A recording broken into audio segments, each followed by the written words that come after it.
വീരു വീരു പറഞ്ഞു ഇത് രണ്ട് സന്ദർഭങ്ങൾ എഴുതിയാന്ന് പറഞ്ഞു. ശരിയാണോ? ആയിക്കോട്ടെ വീരു ആയിക്കോട്ടെ ഉറപ്പാണോ? ഒരു സെക്കൻഡ് ഏ വീരു ഇനി ഒന്ന് മ്യൂട്ട് ചെയ്തോളൂ. വീരു ഒന്ന് മ്യൂട്ട് ചെയ്തോളൂ പ്ലീസ്. പ്ലീസ് വീരു ഒന്ന് മ്യൂട്ട് ചെയ്തോളൂ.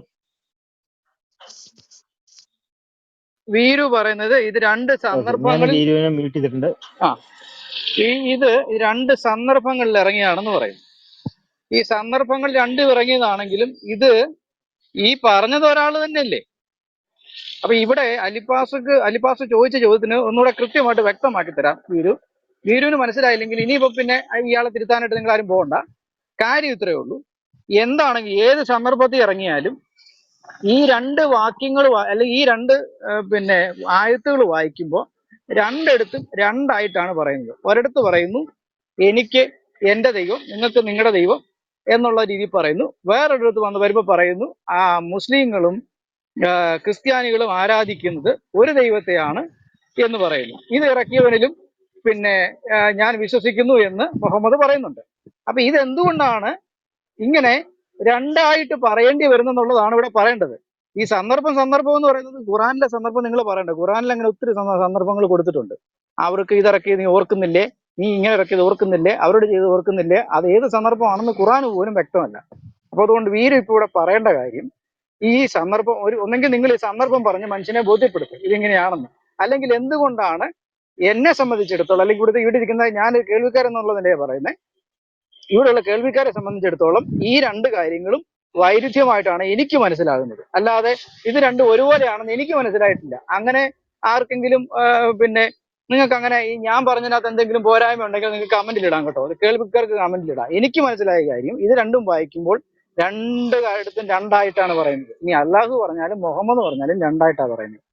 അപ്പൊ അതുകൊണ്ട് ഇത് ഈ ഒന്നെങ്കിൽ ഈ രണ്ടും ഒരുമിച്ച് വരുന്നത് എങ്ങനെയാണെന്ന് പറയുക, അല്ലെന്നുണ്ടെങ്കിൽ ഇതില് ഉള്ള സത്യം അങ്ങ് സമ്മതിക്കുക. അല്ലാതെ ചുമ്മാ ഇവിടെ കിടന്ന് മെഴുവരുത്. ഓക്കെ. എനിക്ക് മൈക്കെടുക്കാറായോ? ഞാനൊരു കാര്യം ഒന്ന് പറഞ്ഞോട്ടെ. ആയില്ല വീരു, ആയില്ല. ആകുമ്പോ പറയാം. ഇപ്പൊ വീരു പറഞ്ഞതനുസരിച്ച് എനിക്ക് മനസ്സിലാവുന്ന കാര്യം ഇത് രണ്ട് ദൈവങ്ങൾ ഇറക്കിയതെന്നാണ്. അപ്പൊ മുസ്ലിങ്ങൾക്ക് എത്ര ദൈവം ഉണ്ട്? ഇപ്പോ തൗഹീദ് പറഞ്ഞു കഴിഞ്ഞാൽ രണ്ടെണ്ണം ഉണ്ട് എന്നുള്ളത് നമുക്ക് മനസ്സിലാവും. കാരണം മുഹമ്മദിനെ കൂട്ടാതെ എന്തായാലും അള്ളാഹു ഇല്ല, അള്ളാഹുവിനെ കൂട്ടാതെ മുഹമ്മദ് ഇല്ല. അപ്പൊ ഇങ്ങനെ രണ്ട് ദൈവങ്ങളാണോ, അതിനേതി വേറെ ഏതെങ്കിലും ദൈവങ്ങളാണോ? പിന്നെ ഇത്ര സീരിയസ് ആയിട്ട് ഈ ഷിർക്കൊക്കെ പറയുന്ന ആളുകൾ പറയുന്നു നിങ്ങൾ ആരാധിക്കുന്നതിന് ഞാൻ ആരാധിക്കുന്നില്ല, ഞാൻ ആരാധിക്കുന്നതിന് നിങ്ങളും ആരാധിക്കുന്നില്ല എന്ന് പറയുന്നു. അപ്പോ ഒന്നിൽ കൂടുതൽ ദൈവങ്ങൾ ഉണ്ടായിരുന്നോ? ഏതെങ്കിലും സമയത്ത് ഒന്നിൽ കൂടുതൽ ദൈവങ്ങൾ ഉണ്ടായിരുന്നു? ഇതൊക്കെ ഭയങ്കരമായ ചോദ്യങ്ങളാണ്. ഇപ്പൊ തൗഹീദും ഈ എനിക്ക് ഷിർക്കും മറുപടി ഇതൊന്നും പറയാൻ കൂടെ യോജിച്ചു സമയമാകും. പോകുന്നില്ല ഇവരുടെ.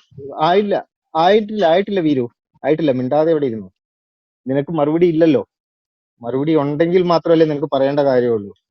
നിനക്ക് വിവരം ഇല്ല, വിദ്യാഭ്യാസം ഇല്ല എന്ന് നീ തന്നെ സമ്മതിക്കുന്നു. അപ്പൊ പിന്നെ ഞങ്ങളതില് ഇത് ചെയ്യേണ്ട കാര്യമില്ല. നിന്റെ മറുപടി കേട്ടിട്ട് വലിയ പ്രയോജനം ഇല്ല എന്ന് മനസ്സിലായി. ഇനി ബോബി പാസ്റ്റർ പറഞ്ഞതുപോലെ വ്യക്തമായിട്ട് പറയാനുണ്ടെങ്കിൽ മാത്രം മൈക്കെടുക്കുക. അല്ല വെറുതെ ഞാൻ എങ്ങനെ, താങ്കൾ മനസ്സിലാക്കിയത് എങ്ങനെയാണെന്നല്ല ഞങ്ങൾ ചോദിക്കും. നിങ്ങളുടെ പണ്ഡിതന്മാര് എങ്ങനെ പറഞ്ഞിരിക്കുന്നു എന്നുള്ളതാണ് ഞങ്ങളുടെ ചോദ്യം. നിങ്ങൾക്ക് എന്ത് വേണമെങ്കിലും മനസ്സിലാക്കാം, കാരണം അത് നിങ്ങളുടെ അവസ്ഥയാണ്. നിങ്ങൾ അങ്ങനെ ഒരു അവസ്ഥയിലേക്ക് അധപ്പതിച്ചിരിക്കുന്നു.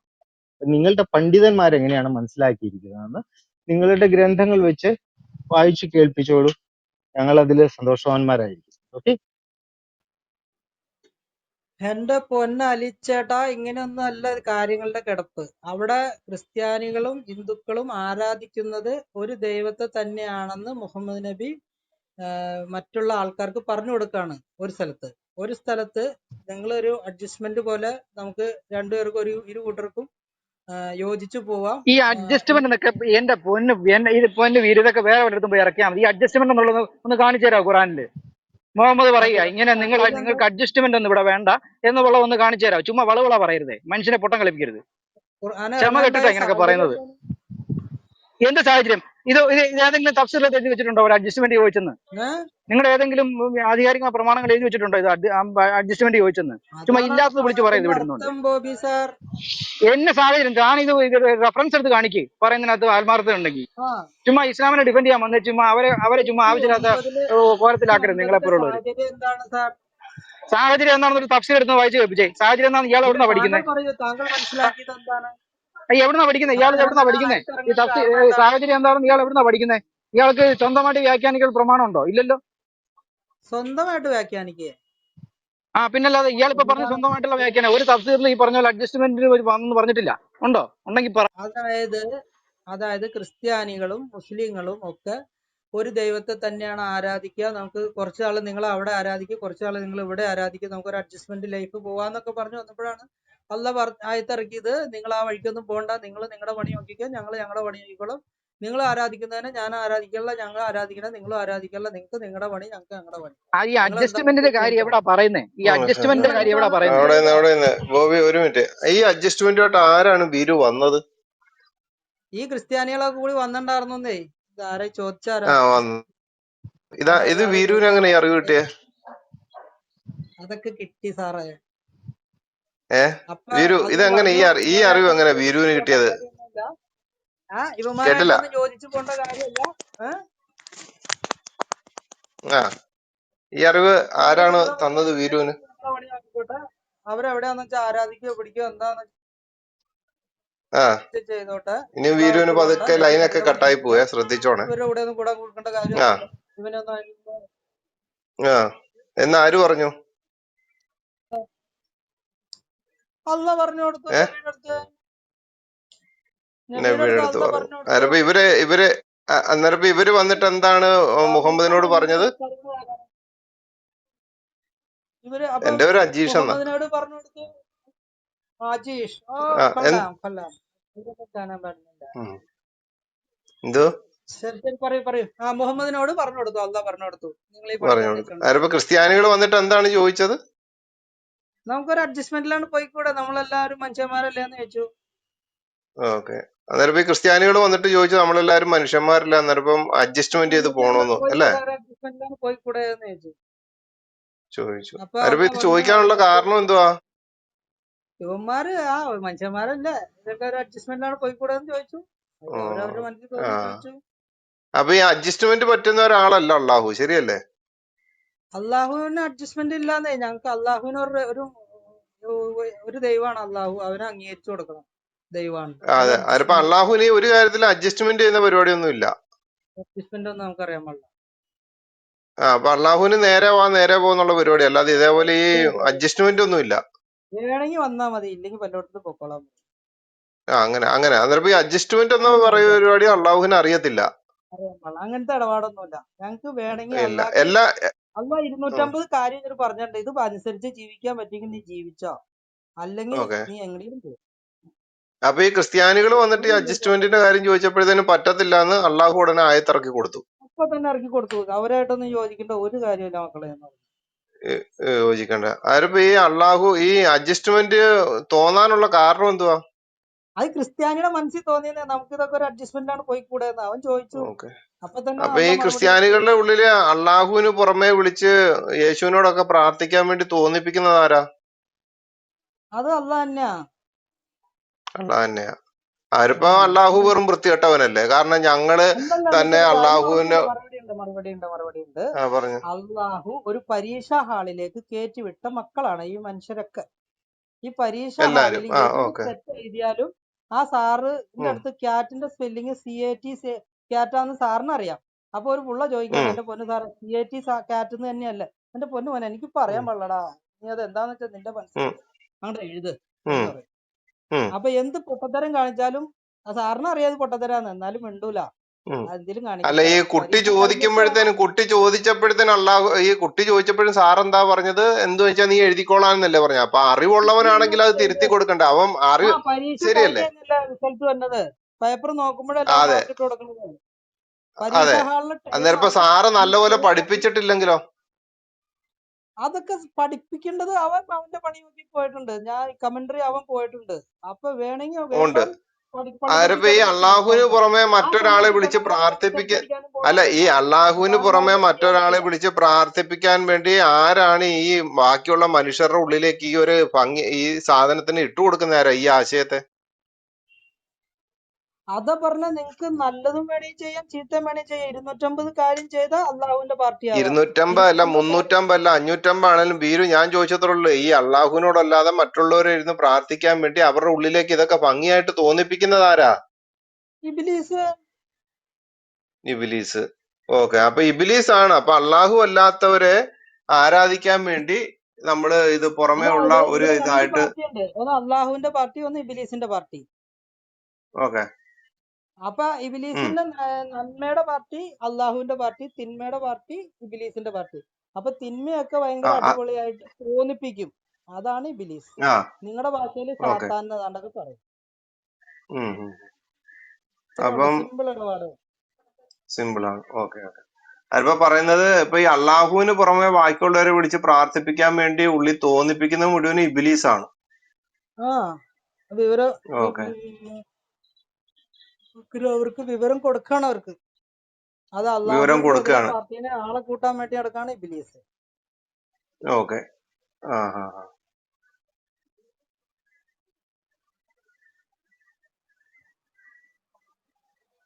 ചോദ്യം തീർന്നോ? അന്നേരം ഇപ്പൊ ഇല്ല തീർന്നില്ല. ഈ 6ന്റെ 108 ഒന്ന് വായിക്കാവോ? 6ന്റെ 108 പോയി നോക്കാം. ആ നോക്കിക്കോ. 6ന്റെ 108 ഒച്ചത്തിലൊന്ന് വായിച്ചേ. ഒച്ചത്തിൽ വായിച്ചാലും പതിയെ വായിച്ചാലും അവിടെ ഒന്നും സംഭവിക്കാൻ പോണില്ല. ഒന്നും സംഭവിക്കാൻ പോകുന്നില്ല. അപ്പൊ കൊള്ളാം. ഇബിലീസ് അല്ലേ ബാക്കിയുള്ളവരുടെ ഉള്ളിലേക്ക് ഇത് ഇട്ട് കൊടുത്തിരിക്കുന്നത്. ആ കൊള്ളാം. 105 മുതൽ വായിക്കാണ്.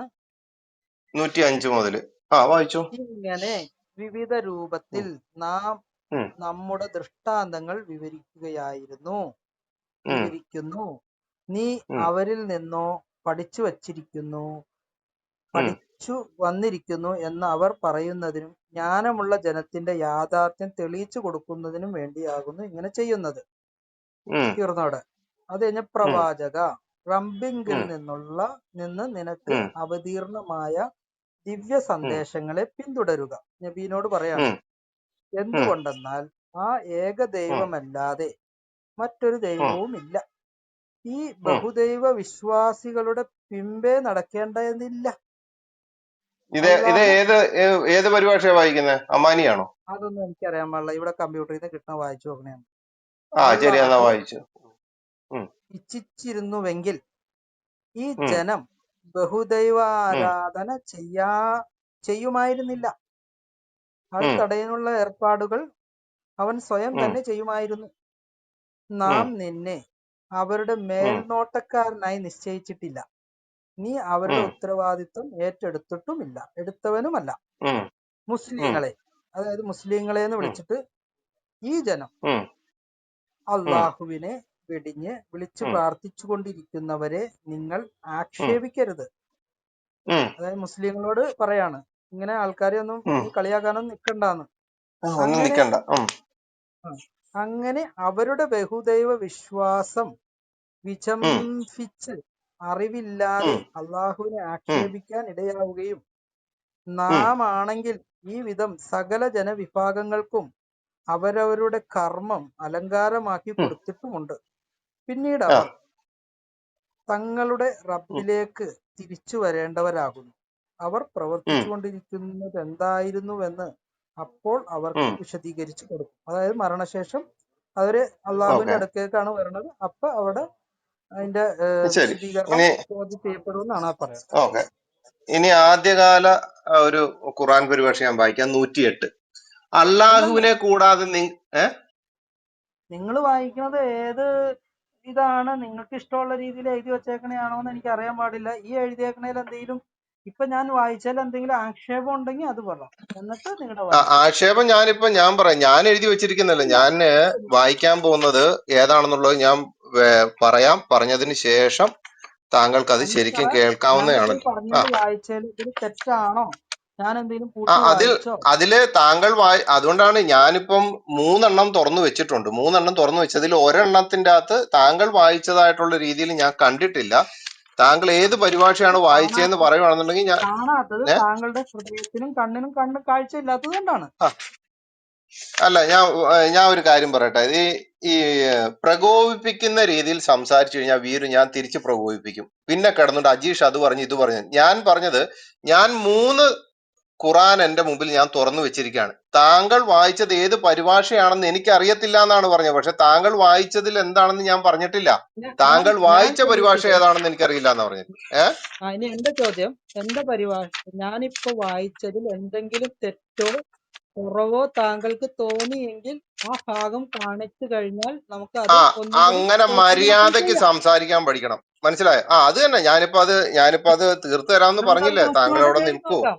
ഞാനും ആ വെറുതെ നിങ്ങളെ പോസ്റ്റ്മോർട്ടോ പറ്റിക്കല്ല നമുക്ക് പറയുന്നത്. വലിച്ചെറുത്ത് പുറത്തേക്ക് എടുത്ത് ഇടുകയോ എന്ത് വെച്ചാൽ നമുക്ക് ചെയ്യാം. താങ്കൾ അവിടെ മിണ്ടാതിരിക്കും. ഞാനിതൊന്ന് എടുത്തോട്ടെ. ഞാനിപ്പം ഓരോന്നായിട്ട് താങ്കൾ വായിച്ചത് ഏതിൽ നിന്നാണെന്ന് എനിക്ക് ചിലപ്പോ താങ്കളെ ഒന്ന് ബോധ്യപ്പെടുത്താൻ പറ്റുമെങ്കിൽ നല്ലതല്ലേ.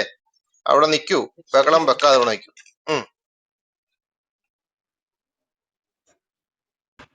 അജീഷ് പുത്ര റെഫറൻസ് ഒന്നും പറയാം 6-ന്റെ 6:108.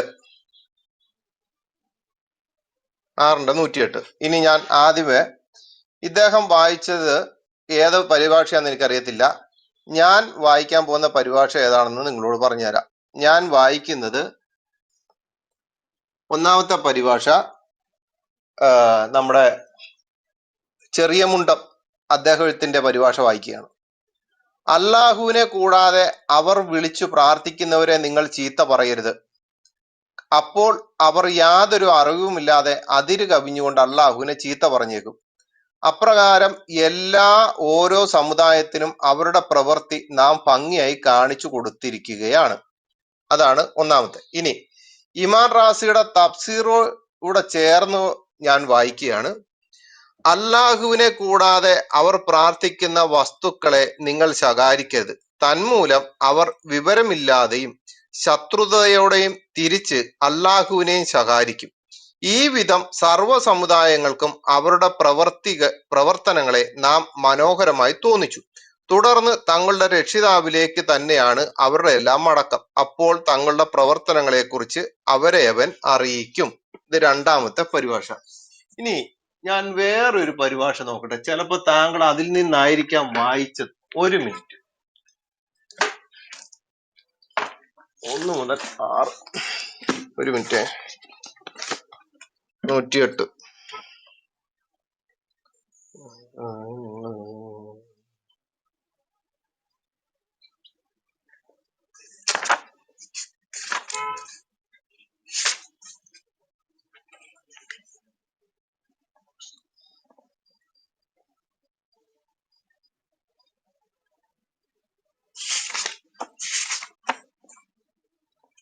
ആറിന്റെ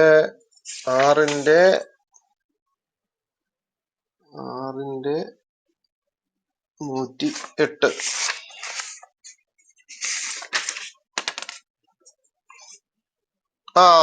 താങ്കൾ വായിച്ചത് ഏതാണെന്ന് ഞാൻ പറഞ്ഞുതരാം. ഇതെല്ലാം നമ്മുടെ കയ്യിൽ ഇരിപ്പുണ്ട്. വീരു കേക്കണോ ഏതിൽ നിന്നാ വായിച്ചെന്നുള്ളത്? അത് ഞാൻ ഒന്നുകൂടി ഇത് ഓഫ് ചെയ്തിട്ട് മുമ്പിൽ പോയി നോക്കി കഴിഞ്ഞാൽ അറിയാൻ പറ്റും ഇത് ആരെയാന്ന്. ഞാൻ ഓഫ് ചെയ്യണ്ട, ഞാൻ പറഞ്ഞുതരാം. താങ്കൾ വായിച്ചത് ജമാഅത്ത് ഇസ്ലാമിക്കാരുടെ അബുൽ അലാം മൗദൂദി എഴുതിയിരിക്കുന്ന പരിഭാഷയിൽ നിന്നാണ്. ഞാൻ വായിച്ചു തരാം. കാരണം മുസ്ലിങ്ങളെ എന്ന് ബ്രാക്കറ്റിൽ ആകെ കൊടുക്കുന്ന ഒരു പരിഭാഷ ഉണ്ടെങ്കിൽ, ഈ പരിപാടി ഉണ്ടെങ്കിൽ, ഈ വിശ്വാസികളെ എന്നുള്ള സ്ഥലത്ത് കൂടുതലും മുസ്ലിങ്ങളെ എന്ന് പരിഭാഷയിൽ കൂടുതലായിട്ട് കൊടുക്കുന്ന ഒരാളുണ്ടെങ്കിൽ ജമാഅത്ത് ഇസ്ലാമിക്കാർ ഇറക്കിയിരിക്കുന്ന ആ പരിഭാഷയിലാണ് മൗദൂദി എഴുതിയിരിക്കുന്നത്. അപ്പൊ മൗദൂദിയുടെ ഇതിൽ നിന്ന് ഞാൻ വായിക്കാം. ഇപ്പൊ താങ്കൾ വായിച്ചതുപോലെ തന്നെയാണോ ഞാൻ വായിച്ചത് എന്നുള്ളത് അപ്പോൾ നമുക്ക് നോക്കാമല്ലോ. ശരി വീരു, കേട്ടോളൂ. 105 മുതൽ വായിക്കണം എന്ന് പറഞ്ഞതിന്റെ കാര്യം ചിലപ്പോൾ നിങ്ങൾക്ക് മനസ്സിലായി കാണുമല്ലോ. അതുകൂടെ ഞാൻ പറഞ്ഞുതരാം. 105 മുതൽ 108 വരെയാണ് ഈ മൗദൂദിയുടെ ഇതിന്റെ അകത്ത് കൊടുത്തിരിക്കുന്നത്. 105 മുതൽ 108 വരെയുള്ള ഭാഗമാണ് കൊടുത്തിരിക്കുന്നത്. അതിൽ 105, 106, 107, 108 ഒരുമിച്ചാണ് എഴുതിയിരിക്കുന്നത്. ശരിയാണോ വീരു? അജീഷ് പുത്ര ഖുറാൻ ഭാഷയാണോ 108 ഉദ്ദേശിക്കുന്നത്? വരെയാണ്. ഖുറാൻ ഭാഷയല്ല, തഫ്ഹീഉൽ ഖുറാൻ എന്നും പറഞ്ഞുകൊണ്ട് ഖുറാൻ. എഴുതിയ രൂപത്തിൽ ഓക്കെ നാം നമ്മുടെ ദൃഷ്ടാന്തങ്ങൾ വിവരിക്കുകയായിരുന്നു. അങ്ങനെയാണോ തുടങ്ങണേ? അത് ഇനി തന്നെ അവരിൽ എന്റെ നിന്ന് ഇരിപ്പുണ്ടെന്നേ. എന്റെ അതിന്റെ 6 വോളിയം തഫ്സീർ സഹിതം എന്റെ ഇരിക്കാന്ന്. വർഷം കുറെ ആയില്ലേ വീരു. അപ്പൊ ഇങ്ങനെ വിവിധ രൂപത്തിൽ നാം നമ്മുടെ ദൃഷ്ടാന്തങ്ങൾ വിവരിക്കുകയായിരുന്നു. ശരിയല്ലേ? ഞാൻ വായിക്കുന്നത് ശരിയാണോ എന്നൊന്ന് പറഞ്ഞേ. വിവരിക്കുകയായിരുന്നു. നീ അവരിൽ നിന്ന് പഠിച്ചു പഠിച്ചു നീ വന്നിരിക്കുന്നു. അവരിൽ നിന്നല്ല, നീ ആരിൽ നിന്നോ പഠിച്ചു വന്നിരിക്കുന്നു. ശരിയല്ലേ? ആരിൽ നിന്നോ പഠിച്ചു ആ, വന്നിരിക്കുകയായിരുന്നു എന്ന് അവർ പറയുന്നതിന് വന്നിരിക്കയായിരുന്നു എന്നല്ല, ജ്ഞാനമുള്ള വന്നിരിക്കുന്നു. ബാക്കി വായിച്ചേ. അന്ന് എന്ന് എന്ന് അവർ പറയുന്നതിനും ജ്ഞാനമുള്ള ജനത്തിന് യാഥാർത്ഥ്യം തെളിയിച്ചു കൊടുക്കുന്നതിനും വേണ്ടിയാകുന്നു ഇങ്ങനെ ചെയ്യുന്നത്. അങ്ങനെയാണ് അവിടെ ആ എഴുതിയേക്കുന്നത്. ഇങ്ങനെ തന്നെ പ്രവാചക എഴുതിയിരിക്കുന്നത്. ബാക്കി വായിച്ചു. ആ റബ്ബിങ്കിൽ ഉം നിന്ന് നിനക്ക് അവതീർണമായ ദിവ്യ സന്ദേശങ്ങളെ പിന്തുടരുക. ആ എന്തുകൊണ്ടെന്നാൽ ആ ഏക ദൈവമല്ലാതെ മറ്റൊരു ദൈവമില്ല. ഈ ആ ബഹുദൈവ വിശ്വാസികളുടെ പിമ്പെ നടക്കേണ്ടതില്ല. ആ അള്ളാഹു ഇച്ഛിച്ചിരുന്നുവെങ്കിൽ ഈ ജനം ഉം ബഹുദൈവ ആരാധന ചെയ്യുമായിരുന്നില്ല. ആ അതുകൊണ്ട് അത് തടയുന്നതിനുള്ള ഏർപ്പാടുകൾ അവൻ അതുകൊണ്ടെന്നല്ല, സ്വയം അത് തടയാനുള്ള. അത് ബ്രാക്കറ്റിലല്ലേ വീരു? അവൻ സ്വയം തന്നെ അത് ചെയ്യുമായിരുന്നു. ബ്രാക്കറ്റിലല്ലേ കൊടുത്തിരിക്കുന്നത്? ആ വായിച്ചു. ഞാൻ നിന്നെ അവരുടെ മേൽനോട്ടക്കാരനായി നിശ്ചയിച്ചിട്ടില്ല. ഉം നീ അവരുടെ ഉത്തരവാദിത്തം ഏറ്റെടുത്തവനുമല്ല. ഉം മുസ്ലിങ്ങളെ, ഈ ജനം അത് ബ്രാക്കറ്റില്. അള്ളാഹുവിന്റെ പേരിൽ ഉം വിളിച്ച് ഉം പ്രാർത്ഥിച്ചുകൊണ്ടിരിക്കുന്നവരെ നിങ്ങൾ ഉം ആക്ഷേപിക്കരുത്. ആ അങ്ങനെ അവരുടെ ബഹുദൈവ വിശ്വാസം വിചംപിച്ച് അറിവില്ലാതെ അല്ല, വിശംപിച്ചല്ല. അള്ളാഹുവിനെ ഒന്നുകൂടെ ഒന്ന് വായിച്ചേ. വിചംപിച്ച്, മലയാളം എനിക്ക് വായിക്കാൻ അത്രയൊക്കെ അറിയാവുള്ളൂ ഭായി. വിജംപിച്ചല്ല, ഒന്നുകൂടെ വായിച്ചത്. വിചംപിച്ച് വിഭ്രജംപിച്ച്. ഒന്നുകൂടെ വായിച്ചേ. അങ്ങനെ എന്തെങ്കിലും നമ്മൾ ആ പള്ളിക്കൂടത്തിൽ പോകാതെ വായിക്കുന്നത്. അത് കുഴപ്പമില്ല. മുഹമ്മദിന്റെ അതേ അനുയായിയല്ലേ. ബാക്കി വായിര്. അല്ല, ഞാൻ പോയ പള്ളിക്കൂടത്തിൽ നിങ്ങൾ പോയിട്ടുമില്ല, അത് വേറെ കാര്യം. അത് ശരിയാണ്. കാരണം ഇത്തരം അക്ഷരത്തെറ്റില് എന്നെ ഒരു സാറും പഠിപ്പിച്ചിട്ടില്ല. ബാക്കി വായിച്ചേ. മലയാളം അല്ല പഠിച്ചതായി, നമ്മൾ പഠിച്ച ഭാഷ വേറെയാണ്. എന്തു ആയിക്കോട്ടെ, വായിരിപ്പം. ഇത്രത്തോളം എത്തിയില്ലേ. മുഹമ്മദിനെക്കാളും മേന്മയുണ്ടോ താങ്കൾക്ക്? വായിക്കൂ. ഉം അറിവില്ലാതെ അള്ളാഹുവിനെ ആക്ഷേപിക്കാൻ ഇടയാകും. നാം ആ ആണെങ്കിൽ വിധം സകല ജനങ്ങൾക്കും അവരുടെ കർമ്മം അല്ല, അലങ്കാരമാക്കി ജനവിഭാഗങ്ങൾക്കും ഇല്ലാത്ത വായിക്കല്ലേ. ജനവിഭാഗങ്ങൾക്ക് അവരുടെ കർമ്മം അലങ്കാരമാക്കി ആ കൊടുത്തിട്ടുണ്ട്. ആ പിന്നീട് അവർ തങ്ങളുടെ റബ്ബിലേക്ക് തിരിച്ചു ആ വരേണ്ടവരാകുന്നു. അവർ ആ പ്രവർത്തിച്ചു കൊണ്ടിരിക്കുന്നത് എന്തായിരുന്നുവെന്ന് അവർക്ക് ആ അവൻ അവർ അപ്പോൾ അവർക്ക് അവൻ വിശദീകരിച്ചു കൊടുക്കും. അവൻ എന്ന് പറഞ്ഞു ശരി. കഴിഞ്ഞാൽ അള്ളാഹു, അവർ എന്ന് പറഞ്ഞു കഴിഞ്ഞാല് അല്ലാഹു. തെറ്റ് ഓക്കെ. ചെയ്ത അപ്പൊ ആളുകൾ. എന്റെ ചോദ്യം, അള്ളാഹുവിന് ആ, പുറമെ ബാക്കിയുള്ളവരെ വിളിച്ച് പ്രാർത്ഥിപ്പിക്കാൻ വേണ്ടി അവരുടെ ഉള്ളിലേക്ക് ഇട്ടുകൊടുക്കുന്ന ആരാണെന്ന് ചോദിച്ചപ്പോ താങ്കൾ എന്താണ് പറഞ്ഞത്? പിശാചിന്റെ പണിയാണ്. ആണോ? ഇവിടെ ആരാണെന്നാ പറഞ്ഞിരിക്കുന്നത്? പിശാചിന്റെ പണി ആരാണ്? പിശാചിനും നിക്ക് ഒരു അംഗീകാരം മിനിറ്റ്, കൊടുത്തിരിക്കുന്ന ആരാണ്? ഇവിടെ ആരാണെന്നാ പറഞ്ഞിരിക്കുന്നത്? ഇവിടെ ആരാണെന്നാ പറഞ്ഞിരിക്കുന്നത്? ഏത്? ഇങ്ങനെ അള്ളാഹുവിന് പുറമെ മറ്റുള്ളവരെ വിളിച്ച് പ്രാർത്ഥിപ്പിക്കാൻ വേണ്ടി അവരുടെ ഉള്ളിലേക്ക് ഭംഗിയായിട്ട് തോന്നിപ്പിക്കുന്നത് ആരാന്നാ പറഞ്ഞിരിക്കുന്നത്? അള്ളാഹു ആണെന്ന്. അപ്പൊ പിന്നെ താങ്കൾ പറഞ്ഞ ഈ ഇബ്ലീസും അള്ളാഹുമായിട്ട് എന്തെങ്കിലും ബന്ധമുണ്ടോ ഈ വിഷയത്തില്? എന്നിട്ട് ഞാൻ പറഞ്ഞു തരട്ടെ. ഈ അള്ളാഹു ഏ പറഞ്ഞ 250 കാര്യങ്ങൾ ചെയ്യാത്തവരാണ് ബഹുദൈവ വിശ്വാസികൾ. ഓക്കെ. ആ ഞാൻ ചോദിച്ചത് അതല്ല. ഞാൻ ചോദിച്ചത് ആ ഇത്രേ ഉള്ളൂ. അള്ളാഹുവിന് പുറമെ വിളിച്ച് പ്രാർത്ഥിപ്പിക്കാൻ വേണ്ടി മനുഷ്യരുടെ ഉള്ളിലേക്ക് ഭംഗിയായിട്ട് തോന്നിപ്പിക്കുന്ന ആരാണെന്ന് ചോദിച്ചപ്പോ താങ്കൾ പറഞ്ഞു ഇബിലീസ് ആണെന്ന് പറഞ്ഞു. ഈ ഇബിലീസ് ആണെന്ന് താങ്കൾ പറഞ്ഞു. പക്ഷെ ഈ 6ന്റെ 108 പ്രകാരം വായിച്ചു നോക്കി കഴിഞ്ഞാൽ അവിടെ അത് അള്ളാഹു ആണ് ഭംഗിയായിട്ട് തോന്നിപ്പിക്കുന്നതെന്നാണ് പറയുന്നത്. ഇല്ല, അന്നേരം ഇപ്പൊ ഇത് എന്റെ എന്ത് ചോദ്യം ഇതിലാണ്. സാധനമാണെങ്കിലും അത് അള്ളാഹുവിന്റെ ഇതിലുള്ളതാണ്. അപ്പം മനുഷ്യർക്ക് ഈ അള്ളാഹുവിനെ അല്ലാതെ മറ്റുള്ളവരെ വിളിച്ച് പ്രാർത്ഥിപ്പിക്കാൻ വേണ്ടി ഞങ്ങളുടെ ഉള്ളിലേക്ക് ഭംഗിയായിട്ട് തോന്നിപ്പിക്കുന്നത് ഖുറാൻ പ്രകാരം അള്ളാഹു ആണ്. ശരിയല്ലേ? ആ അപ്പൊ താങ്കൾ അത് പറഞ്ഞു പക്ഷെ മാത്രല്ല, അത് ഇബ്ലീസ് ആണെന്ന്. ഇവിടെ ഈ ഇല്ല, നിക്ക്. ആദ്യമേ ഇത് കഴിഞ്ഞിട്ട് ബാക്കിയുള്ളത് പോ. ആദ്യമേ ഇത് കഴിഞ്ഞിട്ട് ബാക്കി എല്ലാം കൂടെ നമ്മൾ ഒരേ സമയം തെക്കോട്ടും വടക്കോട്ടും നടക്കാൻ പറ്റത്തില്ലല്ലോ. അപ്പൊ ആദ്യമേ പറഞ്ഞത് എന്താണ്? ഇബ്ലീസ് ആണ് ഭംഗിയായിട്ട് തോന്നിപ്പിക്കുന്നതെന്ന്. ശരിയാണോ? വീര് തന്നെയല്ലേ പറഞ്ഞത്? അല്ലല്ല, ഇബ്ലീസ് ആണ് സകല ജനങ്ങളെയും വഴിതെറ്റിക്കുന്നത്. അല്ല, ഞാൻ ചോദിച്ച നന്മകളെ പ്രാർത്ഥനയുടെ വിഷയമാണ്. വഴിതെറ്റിക്കുന്നല്ല. ഞാൻ ചോദിച്ച പ്രാർത്ഥനയുടെ വിഷയമാണ്. ആരാണ് പ്രാർത്ഥന എന്ന് അള്ളാഹുവിന് പറഞ്ഞ പുറമെ എന്താ? വിളിച്ച് പ്രാർത്ഥന എന്ന് പറഞ്ഞ എന്താ? പ്രാർത്ഥന എന്ന് പറഞ്ഞ എന്താ? ദൈവത്തോട് പ്രാർത്ഥിക്കുന്നത്? അല്ലല്ല, വായും കുളിച്ച് കൈയും കെട്ടി കാലും കുത്തി നിക്കണേനൊന്നും പ്രാർത്ഥന എന്ന് പറയാൻ പറ്റില്ല. അതിനാണ് അതാണ് നിങ്ങൾക്ക് പ്രാർത്ഥന എന്ന് തെറ്റിദ്ധരിച്ചത്. ഞാനും പറഞ്ഞു. അതല്ല പ്രാർത്ഥന. പ്രാർത്ഥന എന്ന വാക്കിന്റെ അർത്ഥം നിങ്ങൾ കണ്ടുപിടിക്കണം. അല്ലാഹുവേ എന്ന് വിളിച്ച് താങ്കൾ പ്രാർത്ഥിക്കാറുണ്ടോ? അയ്യോ, അത് മാത്രമല്ല പ്രാർത്ഥന. ഞാൻ ചോദിച്ചതിന് മറുപടി പറയാം. അള്ളാഹുവെ എന്ന് വിളിച്ച് താങ്കൾ ഓരോ വിഷയങ്ങള് അള്ളാഹുവിനോട് പ്രാർത്ഥിക്കാറുണ്ടോ? അയ്യോ അത് മാത്രല്ല പ്രാർത്ഥന. എടാ അത് മാത്രമല്ല പ്രാർത്ഥന എന്ന് പ്രാർത്ഥനയുടെ എനിക്കറിയാം. അർത്ഥം എന്റെ നിങ്ങൾക്ക് ചോദ്യത്തിന് മറുപടിയാ. നീ മനസ്സിലാവാത്തോണ്ട് ഉള്ള കാര്യം. അള്ളാഹുവിനോട് വിളിച്ചിട്ട് ഓരോ ആവശ്യങ്ങൾ പ്രാർത്ഥിക്കാറുണ്ടോ? അപേക്ഷിക്കാറുണ്ടോ? പ്രാർത്ഥിക്കാറുണ്ട്, നിശ്ചയിക്കാറുണ്ട്. ഉണ്ട്. അത് അള്ളാഹു ദൈവമായതുകൊണ്ടാണോ? അത് അള്ളാഹു അല്ലാന്നും പറഞ്ഞു ഞാൻ യേശുവിനെ വിളിച്ച് പ്രാർത്ഥിക്കുന്നത് അതാണ് ശരിയെന്നുള്ള ധാരണ എന്റെ ഉള്ളിൽ ഭംഗിയായിട്ട് തോന്നിപ്പിക്കുന്ന ആരാന്നാണ് ഞാൻ ആദ്യമേ ചോദിച്ചത്. അപ്പൊ വീരു പറഞ്ഞു ഇബിലീസ് അതും ആണെന്ന്. അള്ളാഹു ആണ്. ഖുറാൻ പ്രകാരം അള്ളാഹു ആണ്. അതും അള്ളാഹു ആണ്. അള്ളാഹു ആണ് എല്ലാം പ്രാർത്ഥിപ്പിച്ചതും